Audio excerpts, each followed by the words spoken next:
đòi lừa哇chậm đi cho nó lại quẹt cao vùng kháng chăng cho cái co ok បងប្អូនទាំងគ្នាបាទមិនដឹងថាថៃវាបានឃើញវីដេអូនេះហើយបាទពួកវានឹងទៅយកនិយាយបែបមិនទេនេះគឺជាបាទក្រុមអ្នកវិនិយោគរបស់ប្រទេសចិនបាទឬក៏គេហៅថាក្រុមអ្នកវិនិយោគិន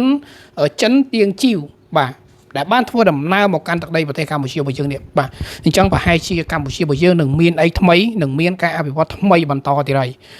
ម្សិលមិញនេះយើងឃើញថាលោកអុកញ៉ាបណ្ឌិតពងខៀវសែបាទគាត់បានទៅទទួលស្វាគមន៍នៅក្រុមអ្នកវិនិយោគិនបាទជនជាតិចិនបាទច្រើនចូលរយអ្នកបងប្អូនទាំងនេះសុទ្ធតែជាអ្នកវិនិយោគសុទ្ធតែជាអ្នករកស៊ីត្រឹមត្រូវបាទមិនមែនលក្ខណៈមក scan មកអីទេបើអាសេរីពួកមក scan គឺពួកមកស្ងាត់មិនថាឃើញបង្ហាញមុខអញ្ចឹងទេបងប្អូនទាំងនេះបាទអញ្ចឹង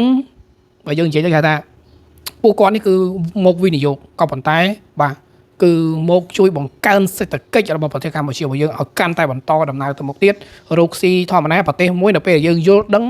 បាទពីបញ្ហាអ្នករកស៊ីបាទអញ្ចឹងអ្នករកស៊ីកន្លែងណាក៏ដោយក៏គេចង់មកនៅប្រទេសនោះដែរបាទចង់ដាក់លុយវិនិយោគចង់ធ្វើអ្វីមួយនោះគឺគេគិតច្បាស់ណាស់ទី1ស្ថិរភាពនយោបាយបាទអត់ញ៉ៃញ៉ៃរាល់អាណត្តិណាក៏ញ៉ៃញ៉ៃរាល់ឆ្នាំក៏ញ៉ៃញ៉ៃអញ្ចឹងទៅហើយទី2ពាក់ព័ន្ធទៅនឹងមន្ត្រីរបស់យើងដែរបាទការចុះច្បាប់ការអីហ្នឹងគឺបាទរៀបមកស្រួលមកអែមអីបាទពីណាគេចង់មករកស៊ីដែរឲ្យតែច្បាប់យើងមើលថាយើងច្បាស់លាស់អញ្ចឹងទៅយើងដាក់ទៅគេអូខេធ្វើការលឿនបាទនៅហើយវិនិយោគិនគេចង់មកអញ្ចឹងដល់ថៃគេយកទៅនិយាយអីទៀតបងប្អូនគ្នាព្រោះវាតែងតែនិយាយថាវាប្រទេសវាថាខ្មែរយើងហ្នឹងអត់ថៃ